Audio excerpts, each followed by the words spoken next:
Tá feito com Luiz Barbosa. Olá pessoal, boa tarde. Estamos começando o nosso programa Tá Feito, que vem sendo construído aí a muitas mãos, muitas cabeças ao longo dos últimos meses, exatamente para traduzir para todos vocês o melhor programa que vocês possam aceitar e, é claro, aqui pela Nova FM Recife. Eu vou começar agradecendo a quem está comigo, quem ajudou a construir o programa. Já estão aqui conosco na bancada Marcelo Carvalheira e Chico Barreto. Marcelo, meu primeiro agradecimento a você, que tem nessa correria toda sofrido mais do que todo mundo, para garantir esse start do Tá Feito aqui na Nova FM. Boa tarde, Marcelo, muito obrigado. Boa tarde, Luiz, boa tarde a todos os ouvintes, boa tarde, Garrafinha, a Chico e a todos que formam a bancada aqui do Tá Feito. Eu que fico muito feliz por participar, pelo esse convite maravilhoso, e sou muito grato a você, à Rádio Nova, tá? E a todos que vão contribuir, né? Nessa nova pegada do Tá Feito. Chico Barreto. Boa tarde, ouvintes. Boa tarde, Marcelo. Nós estamos aqui para começar um programa que vai revolucionar realmente a radiofonia pernambucana e, quiçá, do Brasil. É um programa novo, com quadros novos, diferentes. É um programa diferente. E nós nos sentimos honrados em participar aqui do seu programa, Luiz. Pronto. Esse nosso programa de hoje, a gente vai ter essa primeira meia hora e muito mais de apresentação dos programas, de agradecimento às pessoas. E eu quero dar sequência nos agradecimentos a uma peça fundamental, decisiva, para que nós começássemos aqui, já tão grandes pela Nova FM, que é o nosso eterno consagrado J. Ferreira. O Jota confiou no nosso taco, fez o abre-alas, conversou com a direção da rádio e apostou o nosso projeto aqui nesse horário. E primeiro agradecimento não poderia ser diferente que não fosse ao Jotinha, certo? Corroborado aí pelo Marcelo Carvalheira, é claro, mas o J. Ferreira é quem pôs a cara e foi lá na casa do proprietário, do Pedro Paulo, e disse: olha, esse pessoal vai ajudar a mudar a dimensão de sua rádio. Então, Jota é o primeiro. Queremos agradecer ao Pedro Augusto, que tem corrido também muito para isso. Obviamente, agradecer ao próprio Pedro Paulo, agradecer ao Adson, que o Marcelo disse que é garrafinha, que tem aqui corrido conosco nos últimos dias. Agradecer a todos os que eu não disse agora. No intervalo eu vou lembrar, o Marcelo vai lembrar, para a gente não deixar ninguém para trás, literalmente. Tá bom, gente? Bom, nós temos uma infinidade de quadros no programa, certo? O objetivo deles é promover a sua interação conosco e, obviamente, a integração da rádio, que é o princípio número 1 dela, com a comunidade. A rádio tem esse objetivo de linkar a comunidade a todas as demandas sociais, a todos os poderes e, obviamente, que essas demandas sejam devidamente atendidas. E esse é o nosso principal objetivo aqui na Nova FM, no Tá Feito, e você pode ter certeza em toda a nossa programação, ok? Bom, nós teremos alguns quadros no programa que vão de encontro exatamente ao que vocês ao longo desses meses nos sugeriram. Nem todos a gente vai conseguir implementar, mas os possíveis nós estamos implementando ou hoje ou ao longo, no decorrer aí das apresentações do Tá Feito. Tá Feito. Nós temos, obviamente, o zap da participação, que você já quiser anotar aí, comece anotando, que ele vai ser fundamental para a nossa interlocução. Então, zap da participação é 98224-4621. Zap da participação. Só aqui no Tá Feito. Vou repetir, o Atos colocou aqui a chamada, ele me cutucou, eu não vi, porque era para fazer isso, chamada linda dessa. Vamos de novo, gente. 8224-4621. Você pode participar ao longo do programa, tá? Nos sugerir, como eu disse, aqui não é conversa não. Você está ouvindo Tá Feito com Luiz Barbosa. Como eu disse, o nosso amigo Chico Barreto é quem vai nos passar todos os dias, contribuir e distribuir, dividir conosco toda a sua sapiência. A reflexão é com você, Chico. Reflexão do dia. A historinha de hoje vai sobre Charles Pombe. Era um piloto americano que atuou na Guerra do Vietnã. Depois de muitas missões, o avião dele foi abatido. E ele pulou de paraquedas e conseguiu chegar ao chão, mas foi capturado pelo vietnamita. E passou 6 anos preso. Quando ele conseguiu se libertar disso, voltou para o país de origem dele. E um certo dia ele estava num restaurante e foi saudado por um homem que sorriu para ele dizendo: "Bom dia, o senhor é Charles Pombe? Era piloto do Vietnã e foi derrubado, não é mesmo?" Ele disse: "Sim, mas como você sabe?" A pessoa falou: "Era eu quem dobrava o seu paraquedas. Parece que funcionou bem, não é verdade?" E Pombo quase se afogou de surpresa e com muita gratidão respondeu: "Funcionou perfeitamente. Caso contrário, não estaria aqui hoje." E ao ficar sozinho naquela noite, Pombo não conseguiu dormir, pensando quantas vezes vi esse homem no porta-aviões e nunca lhe disse um bom dia. Eu era um piloto arrogante e eles um simples marinheiro aprendiz. Pensou também nas horas que o marinheiro passou humildemente dobrando centenas de paraquedas, tendo em suas mãos a vida de pessoas que nem conhecia. Agora Pombo inicia as suas palestras perguntando à plateia: quem dobrou seu paraquedas hoje? Muito bom. Marcelo, sua interpretação aí sobre essa... Sobre o pensamento, eu tenho que dizer a dignidade humana, é você ter respeito às pessoas e aprender com elas.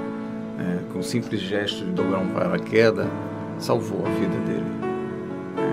Então, os pequenos gestos, Luiz, as pessoas têm que prestar atenção nas pessoas que estão fazendo aqueles pequenos gestos. Do dia a dia, como rotina. Do dia a dia. Abrir a porta para você do elevador, né, dar um bom dia, pegar a chave do seu carro e estacionar, um flanelinha, procurar um local para você estacionar. Então a gente tem que olhar para os lados. Muita gente só olha à frente, né, e a quem interessa. Então o valor da dignidade é ser digno e merecedor daquilo que você está ao seu redor. É isso que eu levo para mim dessa mensagem tão bonita que nosso Chico Barreto falou. É fato que isso é um dos temas, um dos assuntos. Quantas outras circunstâncias nem tão fatais como nesse caso seria a vida. Se o camareiro, vamos colocar assim para uma linguagem, se o camareiro de paraquedas não fizesse o seu trabalho adequadamente, ou fosse uma pessoa má, ruim, ele mataria muitos e muitos todos os dias, né? Muitas outras situações, elas não imperam diretamente na vida das pessoas, mas elas demandam o dia a dia de muitas pessoas. Elas comprometeriam o dia a dia dessas pessoas. Deixa eu pontuar. Vai para o comercial? Tá. Você está ouvindo Tá Feito com Luiz Barbosa. Resumo de notícias. Voltamos, gente, com o Tá Feito aqui pela 9 FM.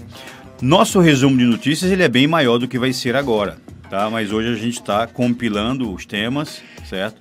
Eu até sugeri ao Marcelo que deixasse que nós complementássemos agora, depois do break. Eu vou à tona aqui, trazer um ou dois, porque se a gente conseguir distribuir o primeiro rapidamente, a gente fala do segundo assunto, tá?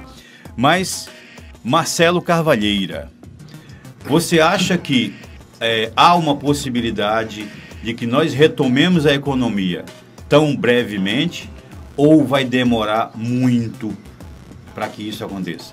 Ô, Luiz, é claro que eu acredito que a gente está se renovando, tá?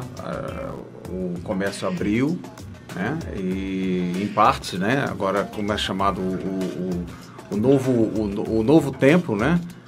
Nas redes sociais, essas coisas todas. Então, eu acredito que com certeza a economia vai se recuperar, tá? E a gente vai chegar num ponto certo aí de forte. Eu acredito que sim. Chico, você acha que isso, em quanto tempo mais ou menos a gente vai se recuperar? E outra pergunta importante. Essa pandemia, ela já nos dá a condição de transitar livremente, parcialmente, a partir de quando? Luiz, é uma falsa impressão que você vê na rua as pessoas desobedecendo, sem máscara, como se nada tivesse acontecendo. Mas, na realidade, os números não falam isso. Os números realmente são frios. Eles falam do perigo que todos nós estamos correndo. Você vai em um shopping center hoje, você não sabe o que está te esperando lá. Você pega num corrimão, você pega numa maçaneta, você não sabe o que está te esperando a respeito disso, não é verdade? E essa economia, eu quero crer que ela não vai ser assim, um estalo para que ela possa voltar. Porque o tempo mudou.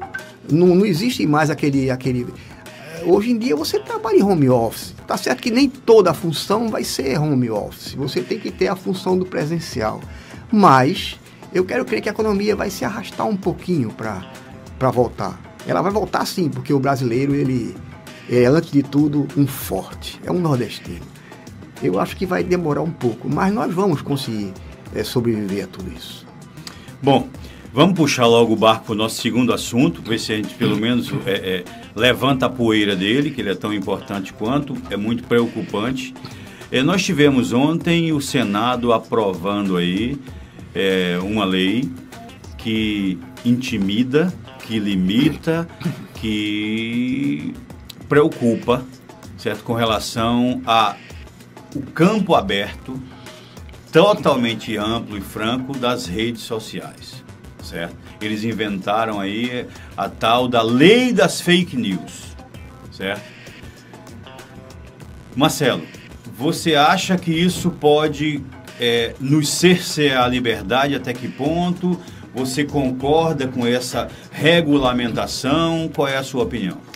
Ô, Luiz, essa lei da fake news é mais uma atitude erradamente, porque a internet é um mundo livre, tá? É claro que existe a responsabilidade de cada um, que se convém, mas eles estão fazendo um barulho para uma situação que não existe, né? Eu acredito que seja mais uma perseguição ao governo Bolsonaro, né? Porque a internet, na verdade, os apoiadores de Bolsonaro, eles usam cada um postando, cada um fazendo o seu trabalho e sua vontade, expondo sua vontade popular, né, em benefício ao Bolsonaro, pelas atitudes que ele vem tomando para o nosso Brasil. Agora, realmente, fake news, a fake news existe, né? Mas não tão descarada como eles estão analisando. Eu acho que é errado. Chico Barreto, qual é a sua opinião? Eu acho que eles estão usando a lei da mordaça. Não deveria ser tanto a terra, tanto ao mar, não é verdade? Existe sim as notícias falsas, mas o que está sendo proposto é que se trave alguma coisa e se deixe aberto outras. Olha, eu vou dizer a vocês, eu entendo que a internet, as pessoas que se comunicam em qualquer segmento, elas precisam ter um princípio básico, que é a responsabilidade. E eu digo a você que, como jornalista, eu nunca vi tanta irresponsabilidade de jornalistas e grandes segmentos da comunicação tradicionais com invencionices, com exageros e com principalmente terrorismo. Os principais órgãos de comunicação nacionais, certo, estão, antes da pandemia e principalmente durante a pandemia, tacando literalmente o terror nas pessoas. Então, para mim, esse deveria ser o combate principal dos congressistas.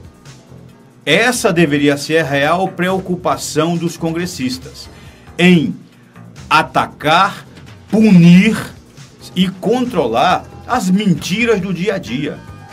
Eu digo a você, eu não assisto mais a Rede Globo, o Jornal Nacional principalmente, há uns 3 meses. Eu assisti no primeiro mês, 20 dias ali da pandemia, eu estava adoecendo. Os caras, e eu sou um cara preparado psicologicamente, mas eu estava adoecendo com tanta desinformação. Então, esses congressistas, portanto, deveriam ter a preocupação nobre e obrigatória de coibirem isso, de acompanharem essas coisas erradas, porque isso muda toda uma consciência. Muita gente adoeceu e morreu certamente por aquele impacto ali. Não tem coisa boa. A prova é tanta que os caras jamais disseram assim: foram recuperadas tantas pessoas da Covid-19. Você nunca viu isso. Você só viu: morreram mais 1.200, aí mostrando caixão, mostrando mãe chorando, pai sofrendo, defunto, cova aberta. É um escárnio. E o Senado deveria se preocupar com isso, certo? Agora, o Congresso, o Rodrigo Maia, que aqui são os dois Alcolumbre Maia que estão defendendo isso fortemente. Por quê? Porque são das personalidades políticas mais atacadas do Brasil. Graças às redes sociais, que as pessoas conseguem saber o que está acontecendo e não. O engavetador Rodrigo Maia tem inúmeros projetos excepcionais para o Brasil engavetados. O Maia tem, o Alcolumbre, aliás, tem N outros projetos engavetados. Mas não, ele vem se preocupar em regulamentar, em controlar, em colocar uma justiça cega e a caráter deles sobre a internet. Então você que está em casa, abra o olho. Daqui uns dias você pode não conseguir postar nada no seu Face, no seu Instagram, certo? No seu WhatsApp, acredite, não é exagero. Então, atente-se a isso. Não é só pela Nova FM que você consegue ter essas informações. Existem outros órgãos sérios. Atente a isso. A responsabilidade não é do governo Bolsonaro ou do Bolsonaro. Ela é nossa. Se nos calarmos agora, nos calarão para o resto da vida. Você está ouvindo Tá Feito com Luiz Barbosa. Estamos de volta com o Tá Feito aqui pela Nova FM e como nós anunciamos no começo do programa, essa parte final do Tá Feito, ela vai ser sempre dedicada a uma história de sucesso. E muitas personalidades, muitas pessoas que nem são tão personalidades assim foram sugeridas, foram indicadas. E hoje nós optamos por uma personalidade que tem uma trajetória de vida que talvez você que está nos ouvindo agora não conheça. Eu já conheço, porque eu tive a oportunidade de conversar. Marcelo Carvalheira já conhece. Então, Pedro Augusto já conhece, que está aqui conosco já. A gente falou no Pedro algumas vezes e ele não disse nada, mas vai dizer. É o deputado Alberto Feitosa.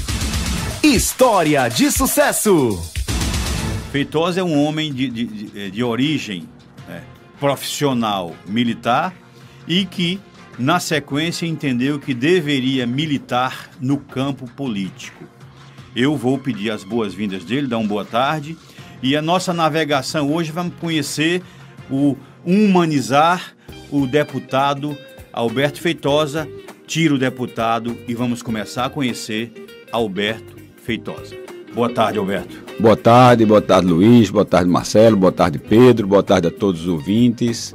É um prazer poder estar aqui com vocês nesse programa Tá Feito, e um prazer ainda maior poder falar um pouco da minha vida e agradecer já que nesse programa tem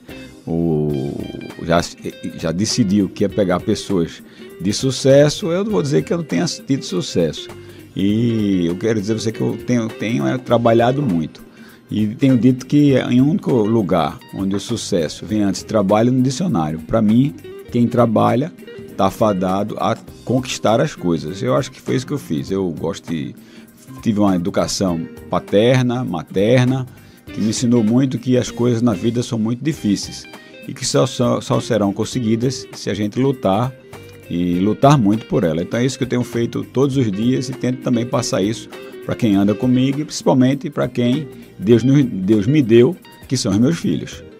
Bom, pegamos aí um gancho importante para essa conversa.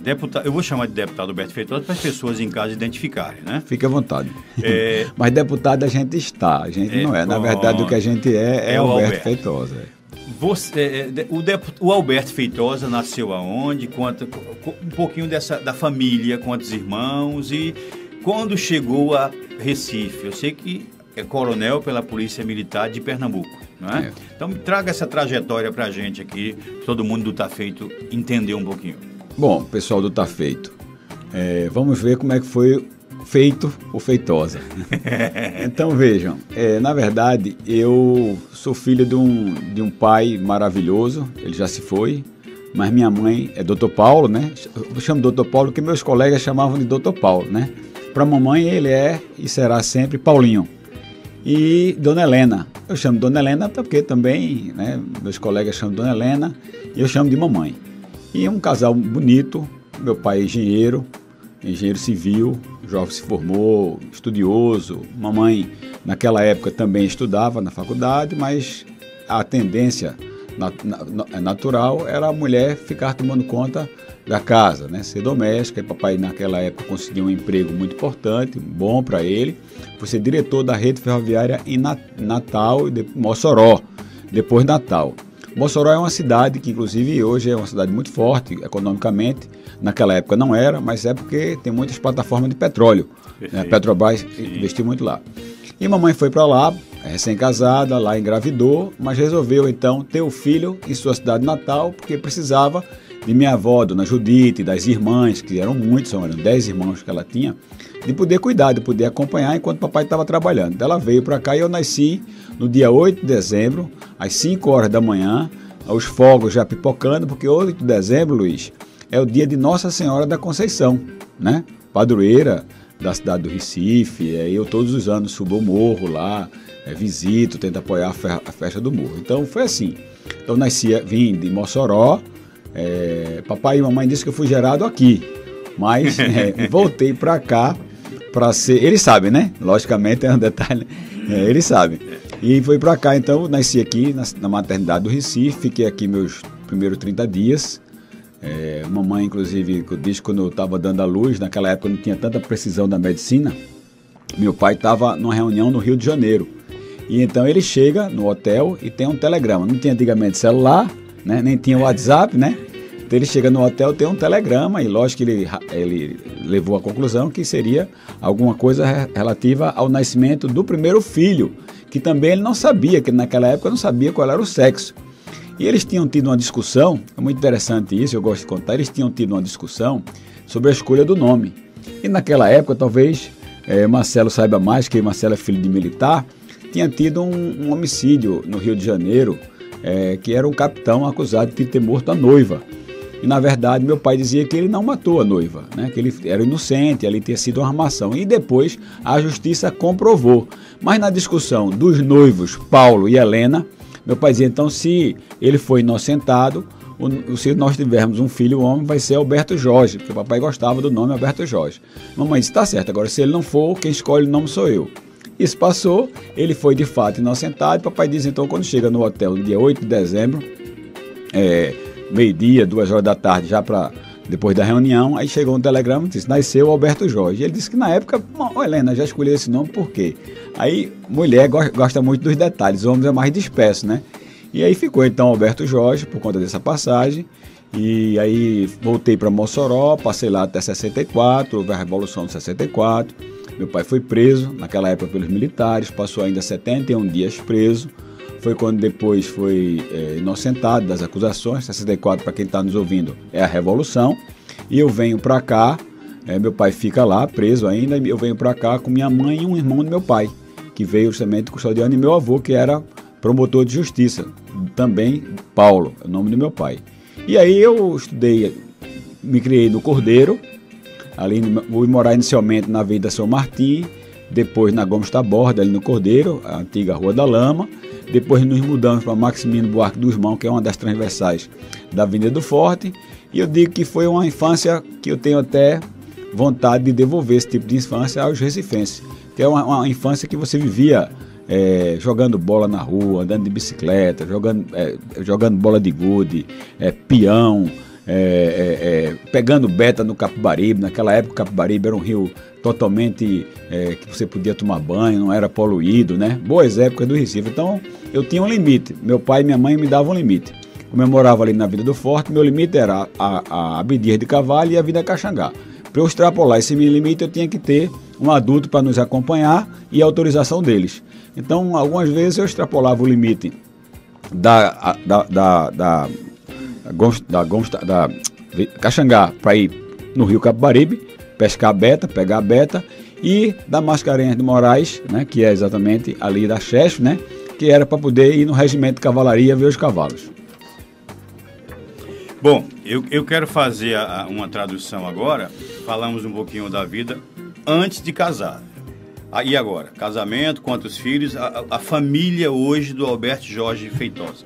Bom, aí eu tenho 3 filhos, né? Felipe, que é um rapaz que pra gente é o filho, menino é sempre, né? Mas esse formou-se em Direito, sempre muito inteligente, acho que não puxou o pai, deve ter puxado a mãe. Sempre teve muita facilidade com os estudos, fez a OAB, tá certo? Num determinado momento ele não queria fazer, queria ser empresário, e a mãe foi muito dura nisso com ele, não, você vai terminar sua faculdade.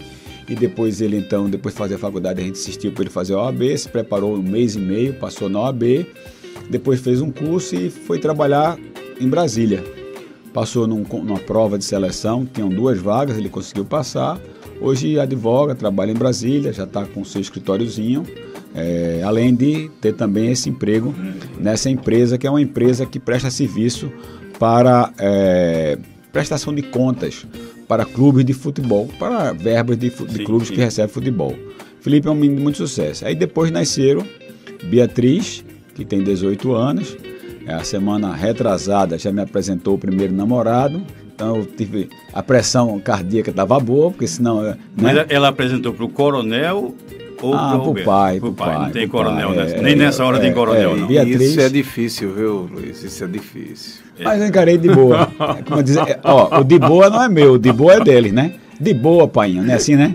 Relaxa, não é assim, né? Depois eu vou lhe contar a história de um cara que não é coronel, nunca foi militar e agiu como um ditador quando a filha, semana passada, não sei quando, aí, apresentou também o namorado. Ela tem 19, né, Marcelo? Depois você conta. Que hoje é o Alberto Feitosa. Não, o rapaz chegou super empenhado e dizendo que conhecia de política. A gente via que ele tinha entrado um pouco para estudar a política local, para poder ou seja, assunto. Ele fez o dever de casa. Ele fez o dever de casa, e quando a pessoa faz o dever de casa, a gente já vê que o cara está bem intencionado, né? E quis ir, e jantou lá conosco. Foi muito bom, foi muito bom. A experiência que foi melhor do que eu esperava, né? A do Marcelo parece que foi mais ruim. E aí, mano, como é que tá? Essa receptividade não foi boa. A minha foi mais difícil. A minha foi em Natal, mas foi mais difícil. Como é que tá? Aí não dá. A Bia, como eu chamo, né? Que Beatriz termina virando Bia, né? Então, Bia está fazendo faculdade, foi muito precoce nisso aí, eu tive que antecipar, emancipá-la, porque ela passou muito cedo na universidade, passou com 17 anos, a gente insistia um pouco, ela não cursou, e depois passou normalmente com 17 anos e 6 meses, e aí a gente teve que liberar, emancipá-la, ela fez a matrícula na universidade e está fazendo direito também, seguindo o mesmo caminho de Felipe. E nenhum dos dois eu influenciei, não influenciei, eu deixo que eles dou todo apoio, mas não influenciei. E Luísa, que é a mais nova, está ainda estuda no colégio, no ensino médio, e diz a minha mãe que quer ser médica. E terá nosso todo apoio, porque nada melhor do que a gente que está ficando já mais velho, né?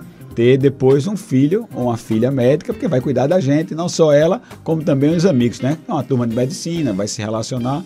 Então essa é a prole aí que a gente se orgulha muito, e eu digo sempre, todos os dias, quando eu vejo um fato acontecendo no mundo, quando eu vejo um fato acontecendo no Brasil, seja ele positivo ou negativo, eu analiso sempre as consequências pensando nos filhos, porque eu acho que é para isso que a gente vive, né? E é assim que eu penso. Muitas vezes eu estou na Assembleia Legislativa, eu estou em algum cargo no Poder Executivo, eu fico sempre pensando, poxa, como é que as consequências desse ato, dessa votação minha agora, com relação às futuras gerações. E quando a gente fala das futuras gerações, a gente fala justamente pensando nos filhos e prováveis netos, já que Felipe já casou com Rafa, é uma nutricionista. Rafa é muito braba, já disse que quer ter filhos logo. Felipe fica querendo dizer que não, mas que vai mandar é Rafa, daqui a pouco eu acho que eu vou ser avô. Mas você quer ser avô? Ah, quem não quer, né? Meu Marcelo sogro... não quer, não. Ó, Marcelo, deixa eu te falar uma coisa. Meu sogro tem uma frase que ele diz, sabe? Que eu gravei isso. Ele disse assim: o avô que quando ganha um neto não vira babaca na gíria fica abestalhado, né? Bobão. Lesão. Lá em Manaus é lesão. É lesão, pronto. Então, como em Manaus não fica lesão, é porque já era lesão ou babaca antes. Bom, essa primeira parte vai ter a última pergunta agora, para a gente passar a segunda para as atualidades, depois do break comercial, mas tem antes essa pergunta. E, vamos lá, militar, pelo que nós conhecemos, muito bom pai de família, né? A exemplo do seu Paulinho, né? E essa história de política? Por que essa transição de militar bem-sucedido, de uma carreira meteórica, para a política? Isso aí é uma coisa que precisaria bastante tempo. Veja, eu fui um bom aluno da escola militar, não fui bom aluno no ensino fundamental e médio. Fui cumprir as minhas tarefas. Até que um dia fiquei em recuperação e minhas irmãs e meu primo, que eu tenho um primo carnal que andava praticamente com a gente, primo carnal é praticamente irmão, né? Ele é filho de um irmão de meu pai e de uma irmã da minha mãe, eu chamo ele de Bebeto, que é também coronel da polícia, né? E aí quando eu entro no carro, eu apresento a meu pai logo no carro, achando que no carro seria mais fácil, apresento minha caderneta e somente eu tinha ficado em recuperação, em português. Rapaz, não tem problema não. As férias começaram para os demais e para você fica em casa estudando até o dia que chegar a nota da prova. Eu já disse, pronto, aí caiu minha casa, né? Porque a prova só estava marcada 15 dias depois e realmente assim aconteceu. Eu fiquei 15 dias, todo mundo de férias, eu 15 dias estudando português. Depois desse dia eu nunca mais fiquei em recuperação em nada. Aprendi. Doutor Paulo era bonzinho, mas também... Aluno mediano pode até ser, mas de recuperação não. Mas não, então... Mas quando eu decidi, em 80 e poucos, eu tinha a possibilidade de servir ou não, prestar o serviço militar, e eu optei para não fazer, né? E papai inteligentemente começou a falar: olha, mas é legal, a farda é assim, vá conhecer o seu tio Edgar, seu tio Edgar é coronel. E quando eu cheguei lá, o tio Edgar me mostrou o uniforme, o cap, a espada. Eu digo: rapaz, isso aí deve ser bacana. Aí entrei no CPOR, que é o Centro de Preparação de Oficiais da Reserva do Recife, que fica ali na Casa Forte, como é? Na Avenida 17 de Agosto, daquela praça, né? Me lembro o dia que eu entrei lá pelo primeiro dia, e me lembro também o dia a saída no último dia, e depois comecei a gostar da vida militar, né? E fui um bom aluno lá também, e aí dali já fiz concurso direto para a Academia de Polícia Militar de Paudalho, aqui em Paudalho. Lá concluí, a minha turma eram 71, eu concluí então em primeiro lugar. Fui logo promovido a segundo tenente, fiz uma carreira, até que depois se via à disposição do Exército Brasileiro por 3 ocasiões, até que quando chegou em 96 eu fui fazer um curso em São Paulo, que a gente, para ser promovido a major, tinha que fazer um curso, e lá em São Paulo foi no CAES, né? Centro de Aperfeiçoamento de Ensino Superior da Polícia Militar de São Paulo. E lá então teve uma palestra com o então deputado federal José Genuíno, do PT. Sim. E Chegou a ser presidente do partido. Chegou a ser presidente do partido. E tinha uma divergência sempre histórica entre as forças de segurança, né? Sobretudo as polícias militares e o PT. E José Genuíno, eu comecei então a fazer algumas perguntas a ele, e ele me disse claramente o seguinte: olha, vocês, a gente não tem afinidade, nem vocês conseguem segurança para a carreira de vocês são quase 500 mil em todo o Brasil, e vocês não têm um deputado federal. Vocês não têm representação, vocês não se articulam com a polícia, com a política. Vocês aprendem nas academias de vocês que política é coisa errada, que política é coisa de comunista, que política é coisa que só quem pode fazer é político. Não, vocês têm que fazer política. Eu fiquei com aquilo na cabeça. Rapaz, esse cara tá do lado de lá, né? Tá num caminho contrário do seu ponto de vista ideológico, mas o que ele disse é verdade. Isso foi em 96. Em 97, então, quando eu voltei para cá, a Polícia Militar, o Dr. Arraes era o governador, e a Polícia Militar e o Corpo Bombeiro estava muito desestruturado. Os militares não tinham coturnos furados, roupas rasgadas, viaturas quebradas, tinha que se empurrar a viatura na rua, isso é muito comum, faltava combustível. O salário do soldado, tinha soldado que ganhava menos de R$200, com empréstimo, pendurado em empréstimo bancário, soldado vendendo sacolé, aqueles picolé de saquinho. Não que isso não seja digno, isso é digno, todo trabalho é muito importante, é digno para sustentar a sua família. Mas o policial militar, ele tem que ter, no mínimo, uma certa segurança. O Estado tem que dar essa segurança para ele. E isso, de fato, aconteceu. E tinha um soldado também, eu me lembro, Ronaldo, que trabalhava no Regimento de Cavalaria. Na época eu se via lá, Regimento Dias Cardoso. E ele terminava o expediente dele. Um dia ele estava saindo assim. Eu disse: você vai para onde, Ronaldo, agora? Vai para casa? Ele disse: não, eu vou para o lixão da Muribeca. Rapaz, lixão? Lixão da Muribeca. Eu digo: rapaz, está demais. E aí a gente fundou uma associação dos oficiais, subtenentes, sargentos, e começamos a reivindicar. Como fez Bolsonaro em 87, a gente fez 10 anos depois aqui. Começamos a reivindicar. E isso eclodiu uma greve a nível nacional. E aqui também houve uma greve, a greve da polícia em 97, e eu fui então o líder dessa greve. E eu sabendo que toda aquela carreira profissional que eu tinha, de ter sido primeiro lugar de turma, de ter sido a distinção de ter servido a discussão do Exército, de ser bem colocado em tudo que eu fazia, eu disse: ó, não adianta ser general, ser coronel, sem tropa ou com tropa falida, faminta. E aí, disso aí, eu comecei a analisar que tinha que mudar o caminho, que se eu quisesse continuar ajudando a sociedade como policial militar, eu ia ajudar a alguns, mas eu, como político, podia ajudar milhares e milhares. E aí, então, tentei a primeira vez, em 98, fui candidato a deputado federal. E é interessante, Luiz, só para encerrar essa pergunta, e aí começa toda a trajetória política. É interessante que em 98 vem aqui para Recife, por interferência de um capitão do Exército, capitão Edivaldo, o coronel Carvalheira com certeza deveria conhecê-lo e lembrar desse fato. Veio então o capitão Jair Bolsonaro, passou comigo aqui um domingo e toda a manhã de uma segunda, fazendo reunião. Ele já era deputado? Ele já era deputado, ele estava concorrendo ao 3º mandato.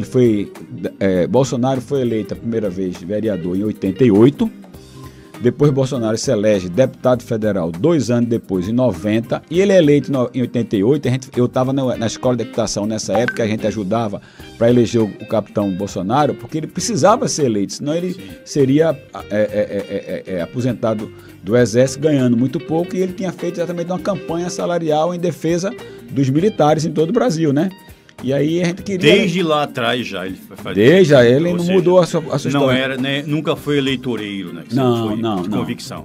E então ele se elege vereador em 88, em 90 então ele se elege deputado federal, pela primeira vez. Em 94 ele é reeleito. Eu estava novamente no Rio, acompanhei a reeleição dele, a primeira reeleição.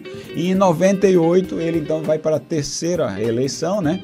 E vem para cá, saindo de sua própria campanha lá no Rio de Janeiro, para nos ajudar. E passa, como eu já disse aqui, um domingo e uma manhã de uma segunda, até que a gente vai levá-lo até o aeroporto dos Guararapes, o antigo aeroporto. E lá ele então dá uma entrevista mais demorada. Eu acho que é uma jornalista chamada Ciara Carvalho, do Jornal do Comércio, e essa entrevista eu tento até conseguir cópia dela. Eu vou ter que pedir aos arquivos de Dona Helena, que é mamãe, né? Ela deve ter. Que a gente novo não guarda nada, mas a mãe sempre guarda tudo, né? Eu vou pedir a ela. Sem dúvida. Ô Luiz, deixa eu pontuar aqui. Você sabia que o nosso Feitosa aí, ele está na ordem da espora de ouro? Você sabia disso? Na ordem da espora de ouro, da cavalaria. E são poucos, muito poucos. Qual é o significado, a importância social disso? Vou deixar o deputado veja, se lembrar. Eu tenho aqui, vou deixar ele... No Exército tem 2 cursos que são os 2 cursos mais difíceis, né? E o Coronel Cavaleira também era Espora Dourada. Eu acho que era o único veterinário, que é o pai de Marcelo. Eu acho que era o único veterinário no Brasil. Seu pai também era, Marcelo? Papai... É por isso que ele lembrou. É por isso que ele lembrou. Tem uns 3 ou 4. Porque ele é pouco, meu amigo. O pai de Marcelo... Olha, eu vou te falar. O pai de Marcelo é uma das figuras mais agradáveis. Que você já conhecia? Já conheci. Um homem disciplinado, simples, de fala mansa. Um homem de uma correção nas atitudes, de uma dedicação, de um carinho, né, Marcelo? Isso. Ele não era... E com os filhos, então, meu Deus, né? Ele só perdia para Doutor Paulo, que para Doutor Paulo, melhor do que Doutor Paulo, não tinha como pai, né? Mas ele deve ser um excelente pai, que ele era muito carinhoso com todo mundo. O teu pai faleceu quando, Marcelo? Há 2 anos atrás. Com 90 aí? Com 88. 88, quase 90. Bateu na trave. Magrinho, disciplinado. Bom, mas o que é Espora Dourada? Então, existem 2 cursos no Exército que são muito difíceis, né? Isso. Um é o curso paraquedismo, que Bolsonaro, inclusive, tem, né? Então, o paraquedismo. E o outro é o curso da Escola de Equitação, que eu acho até que o curso da Escola de Equitação, se brincar, é mais difícil ainda, porque o curso paraquedismo dura 45 dias, né? E o curso da Escola de Equitação dura 8 meses. Fazer um parênteses? Agora você falou em paraquedismo e eu não tinha entendido porque tanta importância foi dada pelo Bolsonaro, pelo governo federal, a uma cerimônia de um jovem que caiu aí. Como é que foi aquilo ali? Porque eu acho que é interessante a gente entender. Primeiro, eu acho que o que houve naquele acidente, o jovem, ele já estava no 3º salto, que é o salto que é justamente o salto do batismo. Que o primeiro salto, segundo o curso paraquedismo, que a pessoa tem que dar 3 saltos. E aí vai aumentando as alturas e as dificuldades. Eu acho que ele demorou um pouco a largar, porque você se pendura na asa e larga, né? As 2 mãos da mesma forma. Ou ele demorou um pouco, ou na hora de soltar, ele fixou uma mão, ou alguma coisa enganchou, que ele girou. Quando ele girou, parece que a mochila, então, o paraquedas fica nas costas. Parece então que a mochila bate em alguma parte do avião, e aí impede que o paraquedas abra-se automaticamente. Porque nos 3 primeiros saltos, você não dá sob o comando do paraquedista, você dá, é automático, né? Você vai, tem um cordel, uma corda, né, de nylon, e essa corda então dispara ali o gatilho para o paraquedas abrir. Se eu não me engano é estribo não, né? A estribo do cavalo, não sei.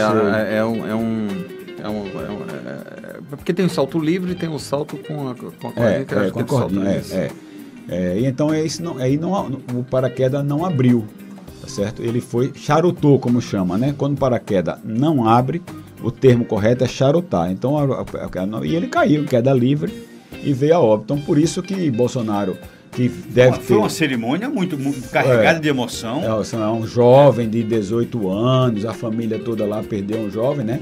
E ele, esse simbolismo todo que tem, não só ele, como muitos colegas dele das Forças Armadas, que inclusive alguns até estão no governo, né?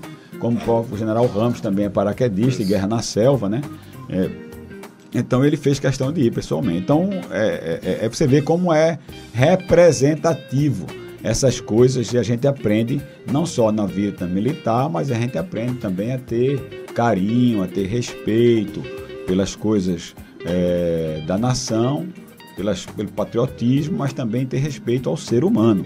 É uma coisa que eu aprendi e tento passar muito para a sociedade pernambucana. Por trás de uma farda ali tem um ser humano, que é filho, que é pai, que é neto, que é sobrinho, que é tio. Então, às vezes a gente olha, diz até uma frase, né, que quando vem ali um padre, um militar e um careca, eles perdem a sua identidade, né?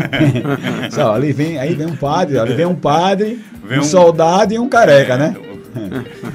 Sim, já me cobraram aqui no zap da participação a história, o Marcelo foi levantar a história Ordem da Espora de Ouro. Ordem da Espora de Ouro. Só para você ver como é antigo, a ordem começou a ser associada com a nobreza hereditária do Condado Palatino durante o Renascimento. Isso foi do Renascimento?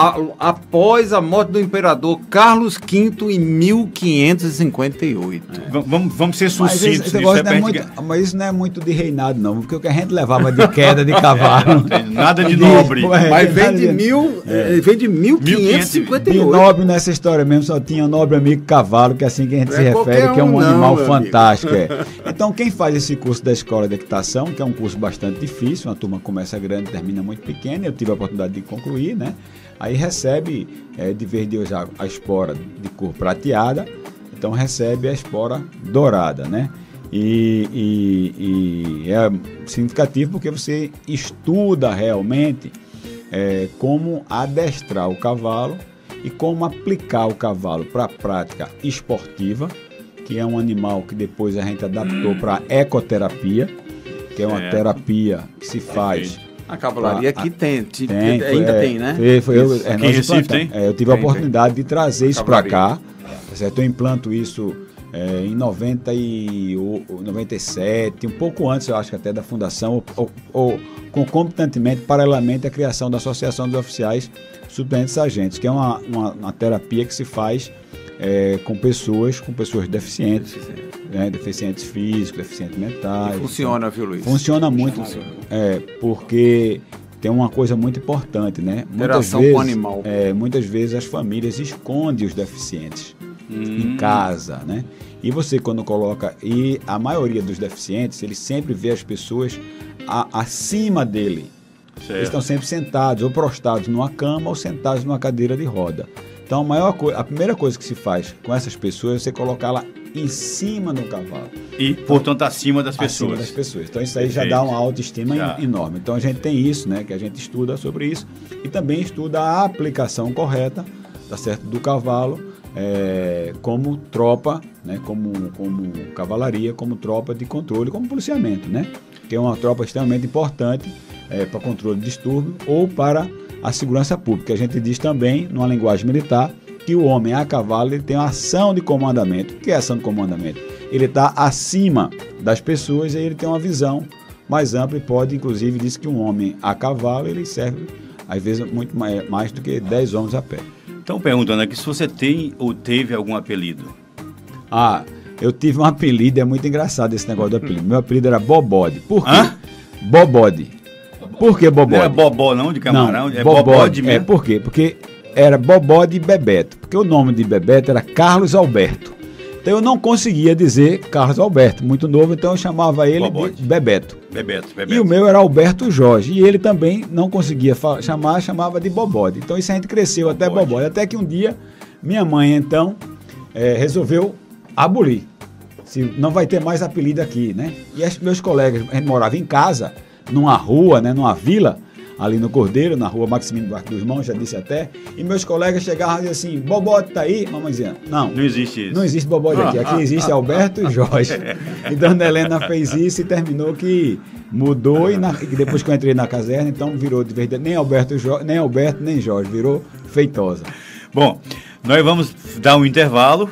A conversa foi boa, o Carvalheira deu uma contribuição fundamental aí no Espora Dourada, que é 1558. Vamos para o intervalo, depois a gente avança na política e em algumas ações, certa. E nós vamos aqui cutucar o Feitosa, não se preocupe, não tem boquinha não. Você está ouvindo Tá Feito, com Luiz Barbosa. 12h43. De volta com o primeiro Tá Feito aqui pela Nova FM e o primeiro programa História de Sucesso. Nós queremos reforçar os agradecimentos, certo? Ao deputado Alberto Feitosa e agora ao Alberto Jorge Feitosa, pai de família, homem público, que está nos contando detalhes muito próximos, né, da sua vida.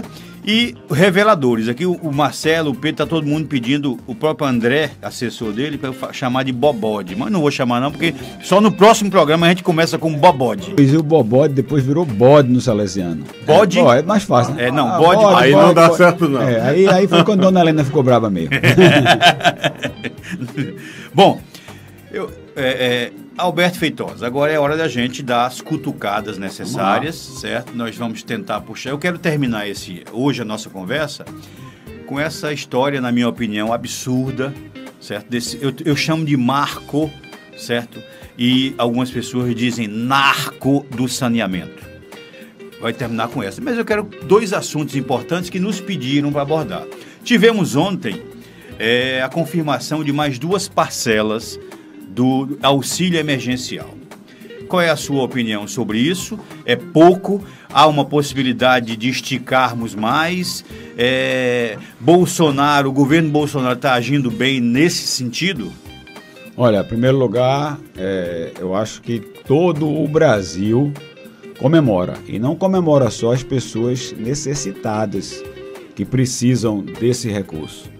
Comemoram, inclusive, toda a cadeia produtiva brasileira, porque são esses recursos que têm mantido aí as farmácias, os supermercados, alguns produtos a famosa linha branca, geladeira, televisão, máquina de lavar, as pessoas têm comprado também. Me disse, inclusive, um empresário do ramo frigorífico que tem, inclusive, no interior, abatido mais bois do que o normal, ou seja, isso está possibilitando não só as pessoas necessitadas viverem, se alimentarem, cuidarem de suas famílias, que é muito importante. Todos nós aqui somos pais de família, tocamos no nome de nossos pais, em nome de nossos avós, contando nossas histórias. Então imagine o que é para um pai de família a agonia de não ter um recurso para sustentar a sua família e os seus entes queridos. Mas também é importante a gente lembrar que esse recurso tem feito o mercado ativo, esse capital girar. Então, na hora que o presidente da República tem a sensibilidade, e olha que acusa o Bolsonaro de ser insensível, de não olhar para os mais pobres, ele está mostrando exatamente o contrário. Bolsonaro deu o 13º família, que era prometido há mais de 12 anos pelo partido que disse que gostava dos pobres, que se elegeu em nome dos pobres, e nunca deu o 13º. Bolsonaro, antes de terminar o primeiro ano do seu mandato, cumpriu uma promessa de campanha e deu o 13º. E agora está salvando os brasileiros, está salvando a economia brasileira, dando os R$600 em 3 parcelas já, que recebeu o nome do auxílio emergencial, depois recebeu o nome do auxílio Bolsonaro, né? O pessoal tem dito, até o dinheiro de Bolsonaro, aquele que não... Auxílio Bolsonaro? Auxílio Bolsonaro. E aqueles mais humildes até, o dinheiro de Bolsonaro, né? Aqueles mais humildes que não sabem entender, às vezes, o que é auxílio, o auxílio de Bolsonaro e às vezes até triplicando o valor para alguns do Bolsa Família, ou até sextuplicando, porque quem é mãe de família e é responsável, cumpre o papel de pai e mãe, recebe R$1.200. Então veja que é um recurso extremamente importante para uma mãe que não pode sair de casa para trabalhar, que tem que estar acompanhando seus filhos. Ela não tem ali o seu marido, o seu companheiro, então ela recebe essa parcela dobrada. Então isso é muito importante. Eu comemoro por demais por esses 2 aspectos. Primeiro, por ver as famílias brasileiras mais necessitadas serem assistidas, e depois por ver fazer a economia girar. E digo mais, sabe? As pessoas dizem, não, Bolsonaro esquece o Nordeste, esquece o Norte. Então, só gravem esse número, 27,7 bilhões de reais tinha sido gasto até o pagamento da 2ª parcela. Ou seja, quase 28 bi só até a segunda. E desses recursos, 37% gasto no Norte e no Nordeste. Então veja como esse recurso foi importante. Estou falando da segunda parcela. Se ela vai para 5, então vamos calcular aí que vai ser gasto aqui, vai ser direcionado para o Nordeste cerca de 100 bilhões de reais só no auxílio emergencial, no famoso auxílio Bolsonaro. Então veja o quanto isso é importante, são 100 bilhões de reais fazendo girar de forma mais capilarizada possível, mais extensa possível, em todas as regiões do estado de Pernambuco, em todas as regiões do Norte, Nordeste, em todas as cidades. Então veja, e circulando nos comércios mais simples, sustentando inclusive os comerciantes de bairro, aquele dono de barraca, dono de padaria, aquela do bairrozinho lá de Dois Unidos. Que é quem faz e movimentar a economia. Exatamente. Perfeito, tá? Perfeito. Alberto Feitosa, vamos rapidinho passar aqui para a gente... Porque a gente tem que dar esse tom de sensibilidade, de dizer que isso não é só uma ação econômica. Na hora de um presidente da República tomar uma decisão dessa, ele tem que ter esse sentimento no coração. Tem que ter humanidade. E o Bolsonaro é isso, ele conhece as pessoas. Ele não deve ter tido uma conversa muito fácil com o Paulo Guedes para Paulo Guedes abrir a chave do cofre, não. Mas então ele deve ter sido convincente. Pelo discurso do Guedes de ontem, ele convenceu o Guedes muito bem. Muito bem.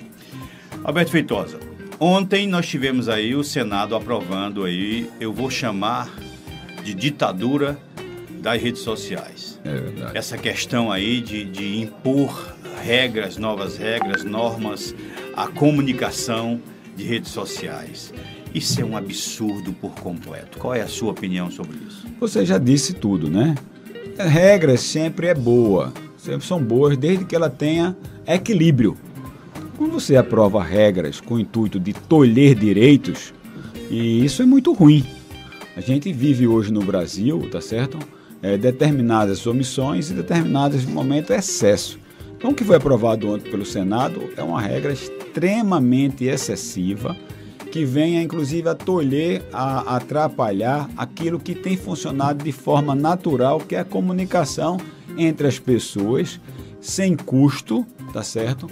E onde as pessoas muitas vezes têm utilizado esse canal de comunicação de forma muito pessoal. Então você coloca nas redes sociais praticamente toda a sua vida. Aí você entrar então com regras como foi colocada no projeto de lei do Senado, as críticas que a gente tem ouvido no dia seguinte é exatamente esse. Foram medidas totalmente absurdas, medidas ditatoriais. Os ditadores são eles. Draconianas. Como a gente diz draconiano na luz de direito, é uma coisa que é de você engessar, de você oprimir. Então, uma coisa extremamente ditatorial, antidemocrática, tá certo? Que eu espero que a Casa do Povo é justamente a Câmara dos Deputados, reformem e ampliem essa lei. Eu acho que, como eu disse, a gente tem que... Deixa eu entender, reforme e amplie, o que é que o senhor quer dizer com isso? Reformar no seguinte, que no Brasil nós temos uma forma de legislar bicameral. Existem, então, duas casas legislativas que aprovam a mesma matéria. Então, a matéria tem que ser aprovada no Senado e depois na Câmara, ou vice-versa, na Câmara, depois no Senado. Então, o que foi aprovado pelo Senado agora vai para a Câmara. E a Câmara Federal, com seus 513 deputados, pode então fazer emendas, ou seja, pode então fazer correções de piorar ou de melhorar. O que a gente tem sentido, a manifestação já da Câmara, é de fazer modificações no sentido de aperfeiçoar, de melhorar. Logicamente que a gente tem que impedir que uma pessoa vá por meio de sua rede social e invente uma calúnia do ponto de vista de sua família ou de você. Tem que haver uma forma de você responsabilizar essa pessoa. Agora, você não pode fazer isso de forma a proibir. Não, ninguém poderá passar nenhuma mensagem dirigida a Luiz, porque Luiz é do Supremo Tribunal Federal, ou porque Luiz é deputado estadual, ou porque Luiz é presidente da República, ou porque Luiz é dono de uma empresa pelo qual você trabalha. Isso você não pode fazer. Então, o Bolsonaro deu a entender que vai vetar, se ela vier como está. Ele vai vetar toda ou parte dela, né? Eu acredito também que ele vai vetar, porque até a leitura que se faz é que isso foi no intuito de impedir o principal canal de comunicação que tinha os bolsonaristas, né? Sim. O pessoal mais ligado a Bolsonaro tomou uma medida tomou uma decisão lá atrás de não se comunicar por meio da grande mídia, porque se entendia que a grande mídia tinha uma tendência e em algumas delas até interesses de analisar, de querer deturpar, filtrar. Então ele achou que as redes sociais eram um campo mais livre, né, e mais neutro para ele atuar. Então a tendência é que ele faça isso, porque até entendo que pessoas como ele, que naquela época não tinham sequer recursos para poder fazer uma campanha, teve a possibilidade de colocar suas ideias por meio das redes sociais. Alguns países já estabeleceram leis com relação a isso, eu acho que bem diferentes do que foi aprovado no Senado. Então, minha esperança é que a gente tenha, com todo o respeito que eu tenho ao Senado brasileiro, é que a gente tenha uma Câmara de Deputados que possa aperfeiçoar esse projeto, dando a ele, tá certo, aquilo que ele precisa, logicamente, de proteger a integridade física, a atividade moral, do cidadão, mas não pelo aspecto de cargos que o cidadão ocupa, mas sim pelo cidadão, qualquer que seja ele. Então você não pode chegar numa rede social e atacar a família de alguém, não pode pela rede social levantar calúnia. A própria lei, Código Civil já prevê isso aí, o Código Penal também, né, injúria. Então, mas o que a gente viu ontem realmente é uma lei extremamente antidemocrática que precisa ser reformada, senão vamos torcer e pedir e acompanhar para que o presidente vete ela em parte ou totalmente. História de sucesso. Nós temos agora, entrou nossa vinheta para que a gente chame o assunto principal, o tema que a gente talvez até extrapole um pouquinho o horário, mas ele é fundamental. Deputado Alberto Feitosa, vou concluir com a sua patente. O senhor foi secretário em 2 oportunidades. Quais foram as secretarias? Secretaria de Turismo, no segundo governo de Eduardo Campos, certo, e Secretaria de Saneamento no primeiro governo de Geraldo Júlio. Pronto, me permita começar hoje, na outra oportunidade a gente fala de turismo. Hoje eu queria falar exatamente de uma atividade principal sua, certo? Independente dessa questão que o Senado deliberou, certo? À frente da Secretaria de Saneamento do Recife. Claro. Para a gente dar sequência com alguém que tem conhecimento de causa ao que foi deliberado nacionalmente. Uma ação importante feita à frente da Secretaria de Saneamento aqui em Recife. Olha, nós fizemos calçamento, asfalto, drenagem e saneamento básico de mais de 100 ruas na cidade do Recife. Mas mais do que as obras de cal, cimento, tijolo e areia, eu acho que a obra mais importante que eu fiz no saneamento foi um trabalho de educação ambiental, que eu fiz com crianças nas escolas. Você foi na base, então? Exatamente, crianças nas escolas de um bairro que é saneado, que é o bairro da Mostardinha, e que lá a gente tinha um histórico de 4.612 casos de doenças arboviroses. Quais são essas doenças? É dengue, chikungunya, zika. E no ano seguinte a esse trabalho de educação ambiental, de educação sanitária, a gente reduziu de 4.612 para 202 incidências de doenças arboviróticas. Então veja. Arboviróticas? Doença que é transmitida pelo mosquito, sim, pela muriçoca principalmente, né? Que mata e tem matado muito e que sequelou hoje no Recife, hoje no estado de Pernambuco, a gente tem 450 e poucos crianças cadastradas ainda com a chikungunya, né? Que sofre, inclusive, de microcefalia. Então, veja que deixa danos irreparáveis o resto da vida, a família toda, e consequências muito graves para uma família toda, que cuidar de uma pessoa assim precisa ter muita atenção, muita dedicação, pessoas que têm muitas síndromes, né? Então, para mim, essa foi a atividade mais importante, porque mudou não só do ponto de vista físico aquele lugar. Reeducou literalmente. E como é que era esse programa? Esse programa, nós pegávamos as crianças dos bairros, das escolas dos bairros, escolas públicas e escolas privadas, e fizemos então uma atividades lúdicas, onde eles escolheram um patrono, e lá na Mostardinha foi o Mostardeco, dali teve o nome, e as pessoas saíam na rua cantando a música do Mostardeco. A gente tem que agradecer aí o cantor André Rios, que não só emprestou a letra, mas também a música, e as crianças saíam então com panfletos e sacolas, batendo na casa das pessoas, entregando esse panfleto e dizendo como as pessoas deviam descartar corretamente o lixo.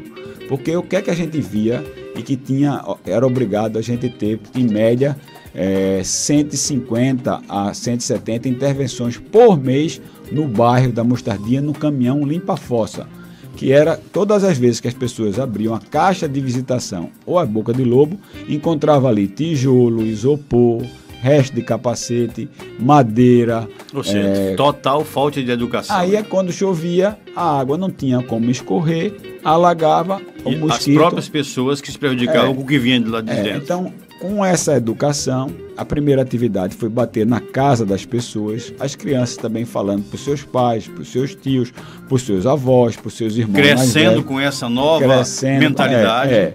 E o que a gente viu foi que essas 150, 170 visitas do carro limpa-fossa, que ia todos os meses no bairro da Mostardinha, reduziu para 20 intervenções, 15 intervenções por mês. E quando chovia, então, as galerias não estavam mais obstruídas, não tinha mais acúmulo d'água. Então, eu acho que isso aí foi, para mim, a maior obra que eu fiz, e que não é uma obra que você possa palpar, mas é uma obra que se transformou, que foi a educação. Mas que pode ser potencializada. Deixa eu aproveitar o gancho aqui. Alberto Feitosa falou em 5 vezes na Mostardinha. Eu vou mandar um abraço aqui para o pessoal da Rádio Casa de Bênção FM da Mostardinha, que está nos acompanhando, certo? Temos Rádio Casa de Bênção da Mostardinha, um abraço que está nos acompanhando. Pastor Walter Matos, Rádio Rede Cristã, no centro do Recife. Temos também o pastor Amaro Correia, temos a Rádio Pernambuco e temos aqui a Rádio Casa da Bênção Cristã também. E, pessoal, o que eu não falei, me perdoe, a coisa ficou tão boa, volumada, eu falo no próximo programa. Tem muitas informações aqui, muitos pedidos certamente. Essa questão do turismo eu não vou falar hoje, tá? A gente fala no próximo programa. E eu quero agora fazer uma transição, Alberto Feitosa. Eu não vou nem dizer que foi estupidez, porque aí eu estou tendencioso. Essa decisão, certo, do Senado. Inclusive, o Marcelo tem algumas... Houve também, Marcelo, parlamentares locais de Pernambuco que votaram contra o saneamento, o marco do saneamento, é isso? Sim, houve. Quem são eles? Tá aqui, você me passou aqui. Tá. Humberto Costa, João Campos e Marília Reis. Alguns deles, é isso? Isso. Deputado Alberto Feitosa, qual é a sua indignação ou conforto sobre essa decisão do Senado? Total indignação, porque esse projeto foi aprovado na Câmara, mas não contou naquela oportunidade com os votos de vários deputados pernambucanos, dentre os quais esses 2 aí que você já citou. Marília, João, eu acho que Danilo, Tadeu. O PSB e o PT votou contra. Massa, a panelinha não quer saber Não quer. Engraçado que foram 65 votos a favor e 13 contrários. Esse 13, tem algum... Isso aí foi no Senado, né? No Senado, e aí, daqui dos senadores, apenas Humberto Costa votou contra. É lamentável. Você tem Fernando Bezerra e o Jarbas votaram a favor, favoravelmente. Favorável. Né? Você veja, saneamento básico, ela não é só uma questão de obras. Claro. Tá? Saneamento básico é questão de saúde pública. A cada real investido no saneamento, chegam alguns estudos a dizer que se economiza 20 na saúde. Saneamento então, vou repetir, você investe R$1 em obra de saneamento básico, você economiza R$20 em gasto com a saúde pública. Porque são doenças que são passadas. A gente está aí. Quanto vai custar, tá certo, para o Estado... Quanto vai custar para o Estado o tratamento de pessoas que são acometidas por dengue, de UTI, pessoas que são acometidas por erisipela, pessoas que estão acometidas por zika, crianças que tiveram chikungunya, crianças com microcefalia. Então, quanto custam isso? Então, alguns estudos já mostram, sobretudo num país de terceiro mundo como o Brasil, e ainda mais agravado como o Nordeste e o Recife, que só tem 26% de sua área saneada. Como é que você... toda a Recife tem apenas menos de 1/3. Você não sabe o esforço que eu tive que fazer na Secretaria de Saneamento para poder destravar essas obras, porque a mentalidade hoje dos gestores ainda é que são obras invisíveis, por ficarem debaixo da terra ou por ter as suas estações de tratamento praticamente esquecidas. Mas eu estou na dúvida, agora eu fiquei estarrecido. Esse é um número real, deputado? É o número real. 26% de todo o Recife, nem Boa Viagem é todo saneado. Mas mesmo assim, João Campos, a Marília e o Humberto votaram contra. Querem que as pessoas fiquem na lama. Quando o projeto determina que daqui a 13 anos, até 2033, 90% de todas as cidades do Brasil têm que estar saneadas e 99% com água em casa.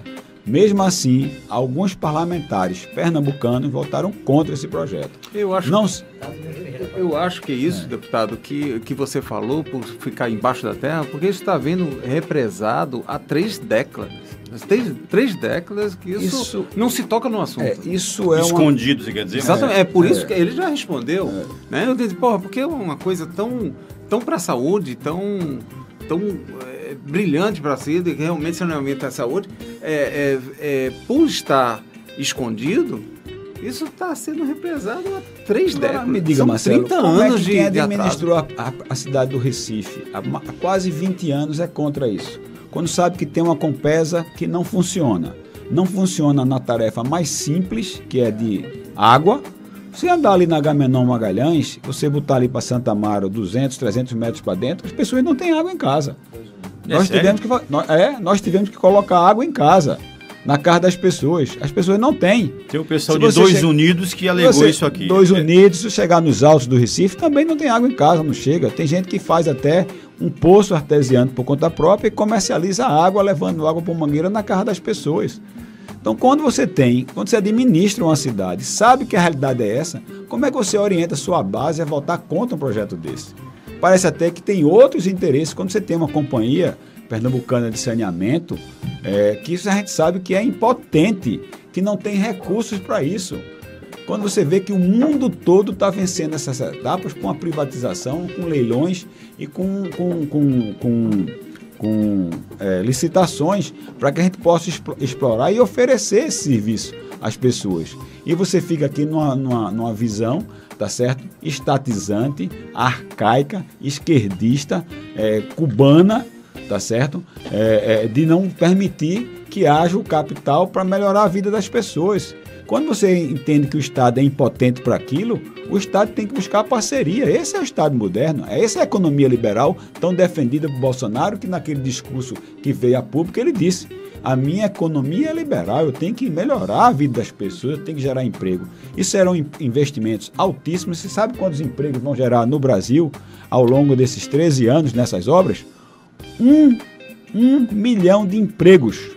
E distribuídos nacionalmente. 1 milhão de empregos. A julgar pelo maior índice de abandono, de necessidade, de carência no Nordeste, o Nordeste deve ter, portanto, a maior massa empregada. Você raciocinou perfeitamente. A maior Eu estou raciocinando como um carvalheiro.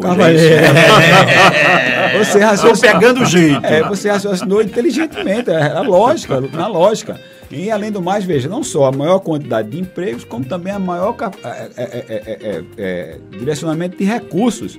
Recursos que significam o pagamento de impostos, que vão melhorar, inclusive, as obras de infraestrutura. Né? Você vai melhorar ali a condição de fazer estradas, você vai melhorar a condição de fazer praças, você vai melhorar a condição de fazer escolas, melhorar a condição dos hospitais, para quem não vive essa calamidade, de se esconder essa real situação dos hospitais que viviam abarrotados e continuam abarrotados. Por quê? Não sou eu que estou dizendo, não. Estudos da Fiocruz diz que desde 2009, 20% dos pernambucanos morriam antes de ter acesso à UTI, porque as UTIs ficaram lotadas. Então essa é a realidade. Então a gente precisa de investimentos, primeiro, para diminuir a quantidade de pessoas que vai na UTI. E está provado, quando você faz saneamento básico, você evita doenças de toda a ordem. Tem uma pergunta aqui, está chegando uma pergunta, o pessoal está vendo pela Pernambuco FM. eu vou fazer uma pergunta fora de contexto, mas é porque Claro. tem muita insistência, né? A voz do povo é a voz de Deus. A gente tem que Assim, responder. sutilmente, o senhor tende para o Bolsonaro, essa impressão que está provocando, é isso? Sim, Incontestavelmente. incontestavelmente. Bolsonaro, para mim, tem tido muita dificuldade de governar. Primeiro porque recebeu, desde o dia que foi anunciada a sua eleição, se eu não me engano, de 10 de outubro de 2018, e imediatamente após aquele anúncio se montou um verdadeiro exército contra o país, que não foi contra Bolsonaro. Não, é contra o país. É contra o país. Contra o Porque se país. o cara é um país democrático, que foi eleito um novo presidente, a gente tem que unir forças, independente de coloração partidária, para facilitar que aquela gestão possa fazer o país crescer e não ficar apostando no quanto pior, melhor. Está aí o exemplo. Bolsonaro encaminhou o marco regulatório do saneamento no intuito de quê? De melhorar a vida das pessoas. E as pessoas, só porque serem do partido contrário, vão votar contra um projeto desse, que vai gerar 1 milhão de empregos, que vai modificar a vida das pessoas sob o ponto de vista da saúde, que é aquilo que a gente tem mais caro. Hoje a gente está em plena pandemia. Qual é o valor maior? A vida. As pessoas estão preocupadas com o quê? Em sobreviver, em ter uma melhor condição de saúde. Se você tem uma melhor condição de saúde, uma melhor condição física, como é o caso, se você nunca teve uma dengue, se nunca teve uma chikungunya, você tem mais capacidade de conviver com Covid-19. Se você tem uma saúde melhor, você tem uma resistência maior, você tem... Então é isso que a gente está falando. Aí você tem um partido que, porque orientou, e me espanta. Eu até não queria falar, mas vou dizer, 2 jovens, filho de família rica, filho de políticos, como é a Marília e o João Campos, votar contra um projeto desse. O engraçado, deputado, é que... Humberto Costa, que foi ministro da Saúde, votar contra um projeto desse. e Onde é que está a lógica, Foram meu Deus? 13 votos contrários, é isso, Marcelo? No Senado. Foram 65 Só no Senado. votos, 65 votos a favor e 13 contrários. Por que o 13? Não, mas e só no Senado. É cabalístico, Que ainda mas vai foi coincidência. mas aí, só pra gente finalizar... que Eu o nem tempo- queria dar esse tom político, Não, mas mas- imagine vocês que estão nos ouvindo. Mas quem diz que é tom política tem tom realista. Um ministro da Saúde, Olha, eu tenho um médico... Humberto foi um ministro da Saúde. Foi ministro de Saúde de Lula, o primeiro ministro de Saúde do governo Lula em 2002. Um médico votar contra um projeto que é totalmente a favor da E saúde. veja- Se você fizer a pesquisa entre os médicos, eu acho que 99,999% dos médicos é a favor disso. Então só ele foi contra. Ele nesse foi caso. contra um médico, um homem que foi Perfeito. ministro da Saúde, que sabe o quanto é difícil dar saúde no Brasil, com o SUS, com falta de recursos, um país pobre, que a gente não consegue chegar, não tem hospitais de emergência no interior, no norte, no nordeste. Como é que um homem desse volta contra uma coisa que é fundamental? Aí você tem 2 jovens se propondo, inclusive, a ter uma postura majoritária em suas cidades. 2 jovens, filhos de família rica, filha de políticos. 2 jovens que tiveram todo tipo de orientação, também votam contra porque receberam orientação dos seus partidos. E a gente... Infelizmente, estão partidarizando É, a vida e a dos vida das brasileiros. pessoas, e aquelas pessoas que vivem da Infelizmente. lama. Eu sei porque eu tirei mais de 1.000 famílias da lama, representando ali numa média de 5.000 pessoas da lama, da margem do Rio Morno, do Rio Bibiribe. Eu sei o que a pessoa vê na lama, que não poder dormir, porque tem que ficar acordado, o pai ou a mãe, um irmão mais velho, com um pedaço de vassoura na mão, porque o rato vai roer o pé do bebê, vai ali contrair doenças, porque estão dentro da lama, e você ser contra isso é inexplicável. Eu até me emociono, até me exaltei agora, vou voltar à minha normalidade. Eu vou diminuir sua temperatura. Tem Diminua. um xará João Luiz aqui da Imbiribeira, ouvindo pela Nova FM.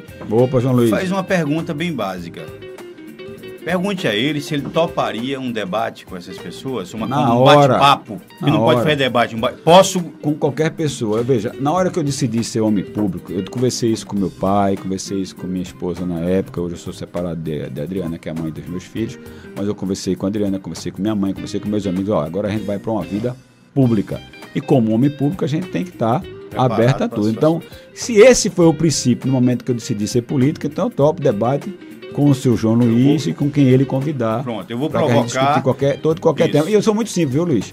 E Marcelo, se eu souber, eu digo eu sei. Aprendi isso quando eu fui professor. Tive a oportunidade de ser professor, de ser instrutor na academia, depois professor em escola. Então é o seguinte, o professor ou alguém que está sendo debatido ou questionado, ele tem que, isso eu sei e o que eu penso sobre isso é isso. Se eu não sei, eu vou pesquisar. Então, estou disposto a discutir qualquer assunto. Pessoal, extrapolamos o horário, porque eu duvido que alguém que esteja escutando não tenha gostado.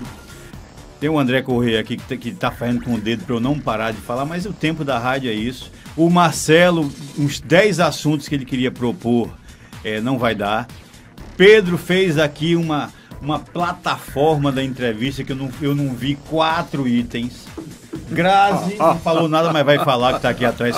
Só aprendendo. Luiz, eu queria aprender para ver, depois eu ser radialista. Coitada, ela nunca mais volta para cá.